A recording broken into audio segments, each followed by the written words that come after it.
साधु संन्यासियों और कथावाचकों तथा अन्य बुद्धिजीवियों का एक वर्ग ऐसा है जो माइकल जैक्सन से बहुत खफा है। एक हद तक उनका मजाक उड़ाता है, एक हद तक भी क्यों, काफ़ी हद तक मजाक भी उड़ाता है, निंदा भी करता है, आलोचना भी करता है और उन्हें अच्छा नहीं बताता। अब यह वर्ग कौन सा है, उस वर्ग की भी बात की जाएगी, लेकिन सवाल यह है कि मैं इस समय माइकल जैक्सन की बात क्यों उठा रहा हूँ। उसका एक बहुत बड़ा कारण है। जैसे मैंने पिछली बार बताया था कि राधा रानी के लिए मुझे विवश होकर बोलना पड़ा, बिल्कुल इसी तरह से इस समय माइकल जैक्सन पर भी मुझे विवश होकर बोलना पड़ रहा है। मैं बोलना नहीं चाहता था माइकल जैक्सन पर। क्यों नहीं बोलना चाहता था? क्योंकि माइकल जैक्सन के विषय में मैं कुछ भी नहीं जानता था। तो फिर मुझे क्यों जानना पड़ा? मैंने कहा ना, मुझे मजबूरी में सब कुछ जानना पड़ा, विवश हो। अब विवशता किस बात की थी उसे समझ लीजिए, क्योंकि ये सारी बात समझने के बाद आपके लिए ज्ञान का एक ऐसा द्वार खुलेगा, एक ऐसा द्वार खुलेगा कि जो द्वार आपकी ज़िंदगी बदल देगा। और ज़िंदगी ही तो बदलनी है। ज़िंदगी उच्चता की ओर बदले, दिव्यता की ओर बदले, कुछ पॉजिटिविटी की ओर बदले, कुछ नई दृष्टि प्राप्त हो, तभी तो जीने का मज़ा आता है। वरना तो क्या, पशुओं की तरह जी रहे हैं, खा रहे हैं, पी रहे हैं, सो रहे हैं। इससे आगे की तो ज़िंदगी शुरू ही नहीं हुई अभी। तो आज माइकल जैक्सन के बहाने एक नई ज़िंदगी की शुरुआत हम करवाने वाले हैं। तो अब बात शुरू होती कि माइकल जैक्सन के विषय में मुझे क्यों बोलना पड़ा। एक बिटिया है, दिव्य ज्योति, हैदराबाद में रहती है और अभी लगा लो तो कम से कम 18-19 साल से वो बिस्तर पर ही है। आप सोचिए, 18-19 साल से कोई बिस्तर पर हो, और वो बहुत डिप्रेशन का शिकार हो गई थी, हो ही जाएगी। आप 7 दिन के लिए बिस्तर पर लेट जाइए और अपनी हालत देख लीजिएगा कितने डिप्रेशन में जाएंगे। तो मुझसे कहती थी, मेरे यूट्यूब के बहुत सारे वीडियो उसने देखे और देखने के बाद उसने कहा कि मुझे कुछ राहत मिली है अपनी इस मनस्थिति से, निराश मनस्थिति से। ये जो मैं इतनी डिप्रेशन में थी, इससे मुझे कुछ निराशा से बाहर निकलने की शक्ति प्राप्त हुई है आपके वीडियो देखकर। फिर उसने हमारे आध्यात्मिक उपन्यासों का अध्ययन आरंभ किया। तो उसके बाद तो उसका जीवन बदलना ही शुरू हो गया। जब जीवन बदलना शुरू हो गया तो उसने मुझे बताया कि वह क्या क्या कर सकती है बिस्तर पर पड़े पड़े। उसने इच्छा व्यक्त की कि मैं आपके आध्यात्मिक उपन्यासों का अंग्रेज़ी में अनुवाद करना चाहती हूँ। तो हमने मुझे कृष्ण चाहिए दिया, क्योंकि वह कृष्ण की दीवानी है। अब जब उसे अनुवाद करने के लिए दिया, मुझे कृष्ण चाहिए, तो उसने 15 दिन में पूरी पुस्तक का अनुवाद कर दिया। उसके बाद भारत की साधना का किया। इन पुस्तकों का अनुवाद करने में लोग 2-2 साल लगा देते हैं, जिसे दिव्य ज्योति ने मात्र 15 दिन में कर दिया।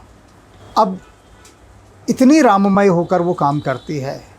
राम काज करिबे को आतुर, और जो राम काज करने के लिए आतुर होता है, कहते हैं ना, भक्त का हल तो भगवान भी जोतते हैं। तो अब उसका हल हमें जोतना पड़ रहा है। वो पिछले जन्म की कोई बहुत बड़ी पुजारिन है माइकल जैक्सन की, अनंत जन्मों की पुजारिन रही होगी। माइकल जैक्सन को अपना भगवान मानती है, उसकी पूजा करती है। तो उसने मुझे कहा कि गुरुजी, माइकल जैक्सन पर लोग ऐसी ऐसी बातें बोलते हैं, आप कुछ कहिए।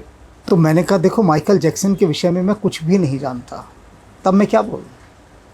तो उसने मुझे सारी जानकारी उपलब्ध कराई और उसने कहा कि मैं आपको सारी जानकारी भेज रही हूँ, आप इस जानकारी का थोड़ा सा अध्ययन कीजिए, मनन कीजिए। मैं जानती हूँ आपका समय बहुत मूल्यवान है, लेकिन फिर भी आप मेरे लिए, मेरे माइकल जैक्सन के लिए, उसके लिए आप इनका अध्ययन कीजिए और फिर जो आपको ठीक लगे आप वो कहिए। मैं यह नहीं कह रही कि आप उसके बचाव में ही कहें या उसकी तारीफ़ में ही कहें, जो आपको ठीक लगे आप वह कहिए। तो दिव्य ज्योति ने बहुत सारे मुझे प्रसंग भेजे ऐसे, जिनमें कि लोग माइकल जैक्सन का मजाक उड़ा रहे हैं, उसकी निंदा कर रहे हैं।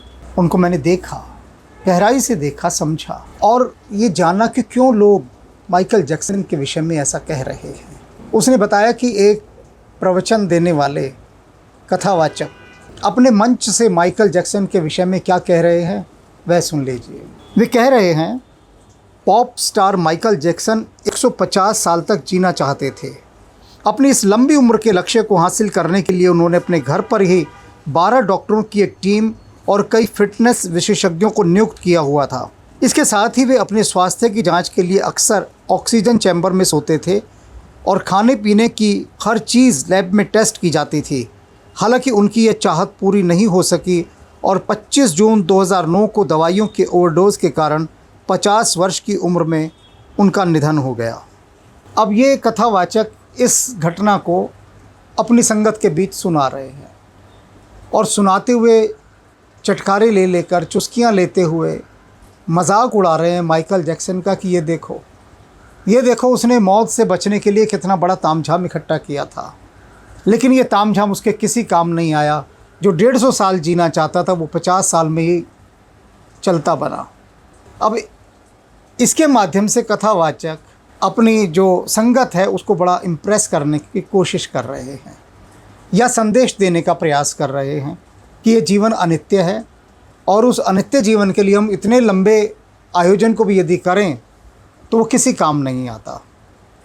अब यहाँ एक बात होती है कि उसके लिए उन्होंने माइकल जैक्सन का यह उदाहरण लिया, लेकिन इस उदाहरण में उनको ये चटकारे ले लेकर, चुस्कियाँ ले लेकर या उनको नीचा दिखाकर, ये बताकर कि देखो उनका जो धन था वो कितने बेकार कामों में गया और ये कैसा नासमझ आदमी था, कहने का मूल भाव, उसकी आत्मा ये थी कहने की।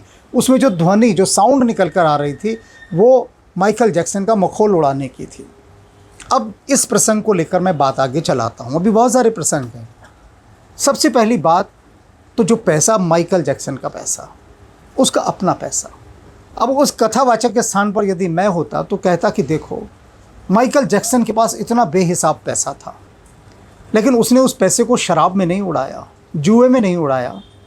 उसने अपनी उस शरीर की रक्षा के लिए, उसे दीर्घकालीन बनाने के लिए प्रयास किया, कोशिश की। अपने पैसे को, अपनी उस देह को, वो देह कौन सी देह जो परमात्मा ने दी है, ये शरीर हमारा परमात्मा की अमानत है। अब वह चाहता था कि इस अमानत को लंबे समय तक सुरक्षित रखे, 150 साल तक। हमारे भीष्म पितामह 150 साल तक रहे या उससे भी ज़्यादा। उनकी तो कोई निंदा नहीं करता, उनको तो कोई कुछ नहीं कहता। उन्होंने ब्रह्मचर्य का पालन किया, लोग कहेंगे बड़े आदर से कहते हैं, उनका सम्मान के साथ नाम लिया जाता है, लेकिन खाना पीना खूब था, डट के खूब खाते थे, लेकिन 150 साल जिए। अब उसी 150 साल को जीने की कामना माइकल जैक्सन अपने उस धन से कर रहा है। ये जो डॉक्टरों की टीम बिठाई, ऑक्सीजन चैम्बर लगा लो चलो, क्योंकि बाद में मैंने उन जानकारी में ये भी पढ़ा कि माइकल जैक्सन ने अपनी एक फ़ोटो ऑक्सीजन चैम्बर में खिंचवा ली थी। बस उस फ़ोटो को दुनिया ने कैश करना शुरू कर दिया या उसकी बाबत एक अफवाहें फैलानी शुरू कर दी। कितना सच है कितना झूठ ये राम जाने, लेकिन यदि ये सच भी है कि माइकल जैक्सन ऑक्सीजन चैम्बर में सोता था तो इसमें बुरा क्या है? कोई दवाइयों, नशे की हालत में तो नहीं सोता था कि कोई कहीं भी उसने अपने चैम्बर में खूब सारी नशीली ऑक्सीजन भर रही थी और उसके नशे में सोता था। ऐसा तो नहीं था। और हम सब भी तो आज ऑक्सीजन चैम्बर की कामना करते हैं, बाहर निकलते हैं, कितना प्रदूषण है, कितना प्रदूषण। मास्क लगाकर घूमते हैं और कई वैज्ञानिक तो ये कहने वाले हैं कि आने वाला समय ऐसा आएगा कि लोग मास्क, वो वाला मास्क जो ऑक्सीजन जिसके साथ होती है, ऑक्सीजन सिलेंडर लेकर निकलेंगे, इतना पॉल्यूशन हो जाएगा। तो फिर अगर माइकल जैक्सन ऑक्सीजन चैम्बर में सो रहा है तो कौन सा पाप कर रहा है? पैसे क्या वो हमसे लेकर जा रहा है? क्या माइकल जैक्सन ने कहा कि भैया अरे सब हमें थोड़ा थोड़ा पैसा दो, अरे हमें ऑक्सीजन चैम्बर में सोना है, हमें इन डॉक्टरों की फ़ीस देनी है, कहा हमें डाइटिशियन को पैसा देना है, हमारी डाइट कितनी अच्छी है उसके लिए पैसा चाहिए। किसी से कुछ मांगा क्या? नहीं मांगा ना, बल्कि दिया, संसार को लौटा कर दिया। कोई कथावाचक ये नहीं कहता कि माइकल जैक्सन के पास इतना पैसा था, इतनी शोहरत थी, उसके बाद भी उसने दान धर्म के कितने काम किए, कितने ज़्यादा काम किए। स्कूलों को, अनाथालयों को, पशु पक्षियों का प्रेमी था। इसकी इन बातों को तो ये कथावाचक उजागर नहीं करते। और कितने अमीर लोग हैं यहाँ पर भारतवर्ष में जिनका ये कथावाचक गुणगान करते हैं। वर्तमान में जो धनी लोग हैं, अमीर लोग हैं, बड़े बड़े कलाकार हैं माइकल जैक्सन जैसे, उनकी निंदा वो क्यों नहीं करते? उनकी करें ना। जो जी रहे हैं वर्तमान में है उनकी निंदा करके दिखाएं। खैर मैं ये नहीं कह रहा कि वो निंदा करें, सवाल ये है कि माइकल जैक्सन के विषय में इस तरह से कहना क्या यह उचित है? व्यक्ति का अपना पैसा और वो अपने शरीर की सुरक्षा के लिए लगा रहा है, और मानकर चलो भूल चूक से, ये तो दैविक इच्छा थी, परमात्मा की इच्छा कब उसको अपना शरीर लेना है जो मनुष्यों को दिया है, कब किसका लौटाना है। यदि भूल चूक से माइकल जैक्सन 150 साल जी जाता तो सारी दुनिया की स्टेटमेंट बदल जाती, इन जैसे कथावाचकों की बदल जाती। ये कहते देखो दवाइयों में कितनी शक्ति है, पैसे में कितनी शक्ति है, पैसे से मनुष्य अपने शरीर को कहाँ से कहाँ ले जा सकता है, तब बिल्कुल बदल जाती। असली मुद्दा ये है कि कोई भी व्यक्ति अपने धन का इस्तेमाल यदि अपनी सेवा, सुरक्षा और स्वास्थ्य के लिए कर रहा है तो उसको लेकर हमें उसे धिक्कारने और लज्जित करने का, उसका मजाक उड़ाने का क्या अधिकार है? उसके गुणों की भी तो साथ साथ प्रशंसा की जाए कि जब ऐसे कथावाचक माइकल जैक्सन की निंदा करते हैं तो उसके साथ साथ वे ये क्यों नहीं कहते कि वह एक बहुत बड़ा दानवीर भी था, एक अच्छे हृदय का मालिक भी था। अन्य बहुत, देखो जो आदमी जितना बड़ा हो जाएगा ना, जिसकी प्रसिद्धि जितनी बढ़ जाएगी, उससे जलने वाले लोग बहुत मिल जाएंगे। रामधारी सिंह दिनकर ने कहा है कि लोग आपकी अच्छाइयों के चलते भी आपसे ईर्ष्या करते हैं। यदि आप बहुत अच्छे हैं ना, तो उन अच्छाइयों के चलते भी लोग आपसे ईर्ष्या करेंगे। क्यों ईर्ष्या का कारण क्यों हो? कारण ये है कि ये व्यक्ति इतना अच्छा क्यों है, क्यों यह इतना प्रसिद्ध है, क्यों परमात्मा इसे इतना देता जा रहा है, क्यों परमात्मा ने इसे अपने इतने गुण बख्शे, क्यों इतना दिया परमात्मा ने इसे इतना, हमें क्यों नहीं दिया। तो ये जो ईर्ष्या पैदा होती, जो जलन पैदा होती है, अब उस जलन को कैसे दूर किया जाए? उसका सबसे अच्छा रास्ता है, अगर आप किसी को गुणों में पराजित नहीं कर सकते ना, तो उसका सबसे बड़ा रास्ता है कि आप उसे गालियाँ देनी शुरू कर दो, उसकी निंदा करनी शुरू कर दो। उसके जो अच्छे गुण हैं, उसके दिव्य गुणों को उसकी निंदा बनाकर प्रस्तुत करो, जैसे कि माइकल जैक्सन के लिए किया गया। उसके किसी गुण को उजागर नहीं किया गया। मुझे बताया दिव्य ज्योति ने कि बचपन से माइकल जैक्सन का जो जीवन है वो मानसिक और शारीरिक यातनाओं में बीता, और वे यातनाएं इतनी घोर थीं कि मैं उनकी यहाँ चर्चा भी नहीं करना चाहता। बस इतना ही जान लेना काफ़ी है कि बहुत बुरी हालत से वो उस बचपन के दौर से बाहर निकले। और फिर कुछ एक वर्ग ने ये भी कहा कि माइकल जैक्सन ने अपने चेहरे को सर्जरी से गोरा क्यों करवाया, प्लास्टिक सर्जरी से, या जो भी कोई सर्जरी होती हो। अब ये माइकल जैक्सन की निजी ज़िंदगी है, अपना व्यक्तिगत जीवन, वे उसे गोरा करवाएं या नीला करवाएं, ये उनकी व्यक्तिगत स्वतंत्रता है। हमारे हिंदी साहित्य के महाकवि हुए हैं जयशंकर प्रसाद। उन्होंने चंद्रगुप्त नाटक में कहा है कि व्यक्तिगत स्वतंत्रता वहीं तक दी जा सकती है जब तक कि वो दूसरे की स्वतंत्रता में बाधक सिद्ध ना हो।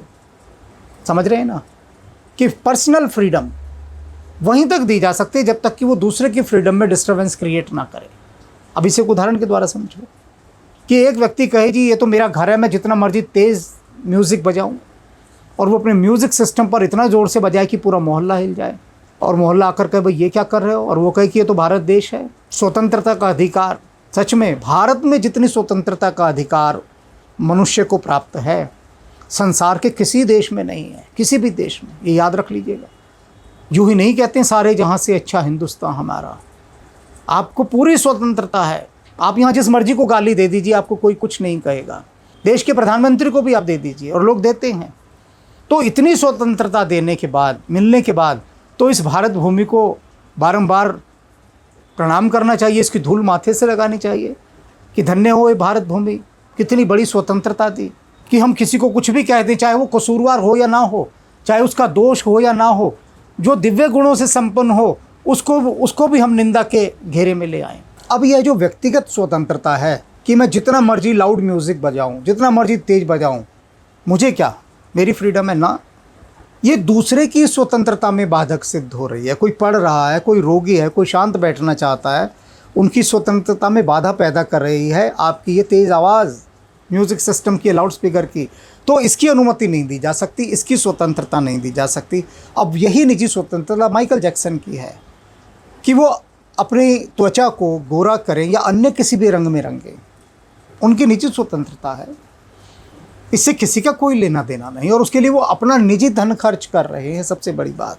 तो कहने का अभिप्राय ये है कि जब भी हम किसी महान विभूति की निंदा करें तो 10 बार सोचें कि ये निंदा हम किस कारण से कर रहे हैं, हमारा उद्देश्य क्या है उसकी निंदा करने का, और क्या ये सार्थक निंदा है भी या नहीं है सार्थक निंदा। और यदि हम निंदा कर रहे हैं तो उसमें कुछ प्रशंसा के तत्व भी होंगे, उनको भी देखा जाए और बहुत देर तक विचार विमर्श किया जाए भीतर। लेकिन क्यों किया जाए? जो ठानकर ही ये चला हो, ठानकर ये चला हो कि उसे तो पत्थर फेंकना है, उसे तो ढेला मारना है किसी की भी सुंदर तस्वीर पर, उसे तो कीचड़ फेंकना है, जिसका उद्देश्य ही यही हो, जो मानकर चला हो, तो वह विचार क्यों करेगा?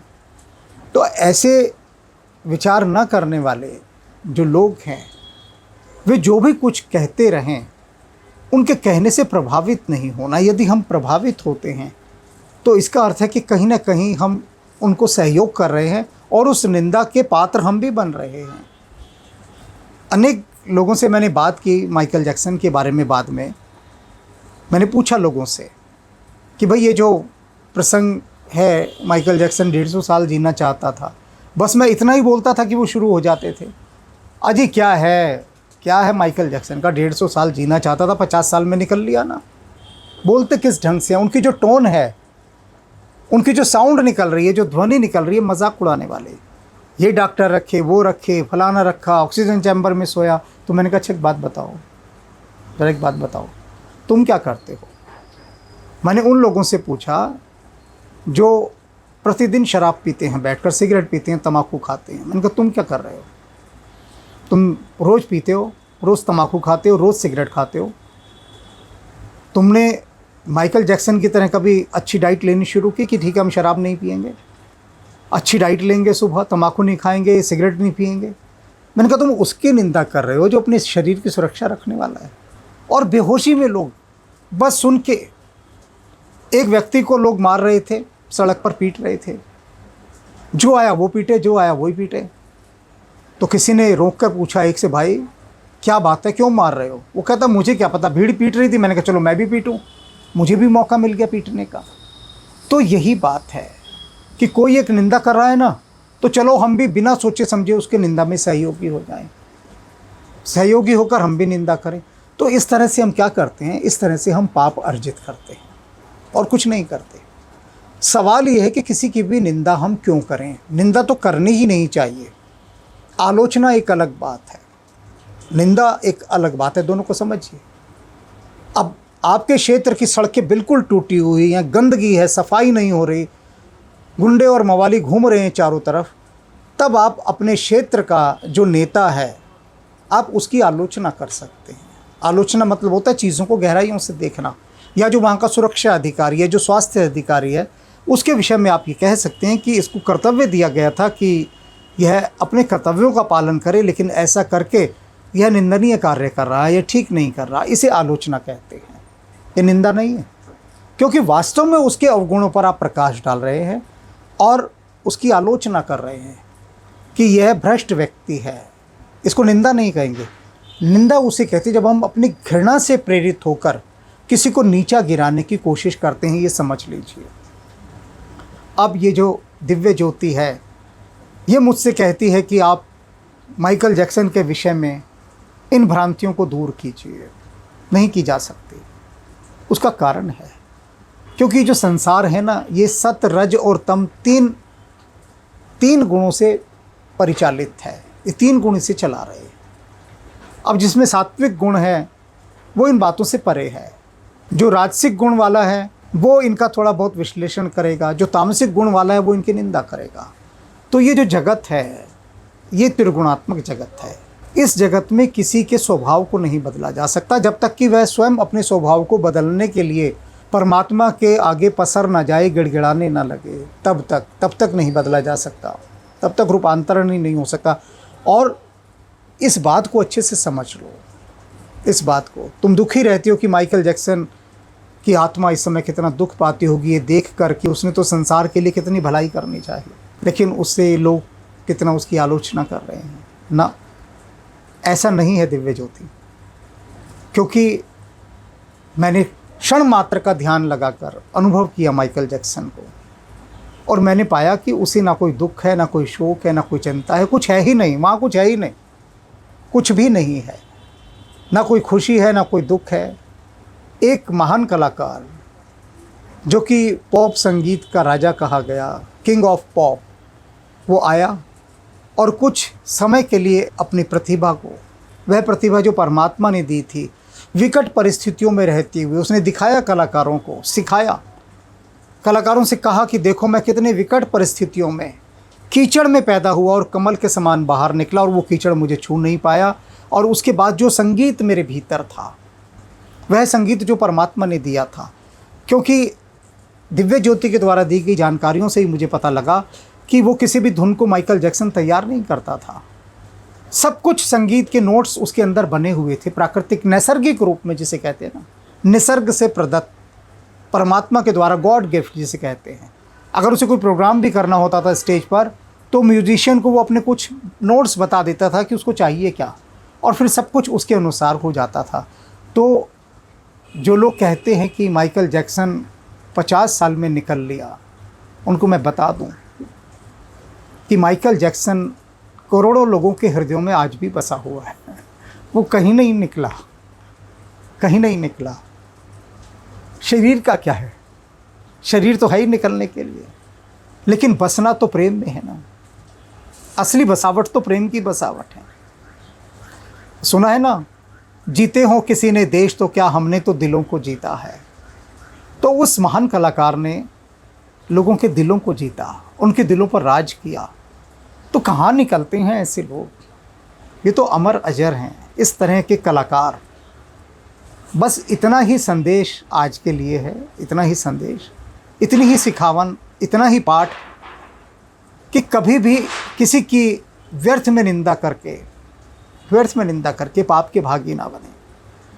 करनी ही है तो आलोचना करें। आलोचना के लिए बहुत गहरे डूबना पड़ता है। आलोचना का मतलब ही है आलोचना की, अपनी आँखों से, लोचन से उसका विश्लेषण करना, मूल्यांकन करना, गहराई में जाना, और फिर निष्कर्ष निकालकर कोई बात कहना। तो फिर आज से ही इस यात्रा पर निकलिए, निंदा से बचने की यात्रा, किसी को भी गाली देने से बचने की यात्रा। क्योंकि जिसको भी आप गाली देंगे ना, और वो गाली यदि सही नहीं हुई, तो जन्मों जन्मों तक आपका पीछा करेगी, याद रख लीजिएगा, जन्मों जन्मों तक। अगर यदि वो गाली सही भी हुई, तो वो गाली आपको दूषित करेगी, क्योंकि गाली देने से पहले भीतर घृणा, विष और क्रोध को पैदा करना पड़ता है। तो गाली दीजिए ही मत किसी को। राम राम।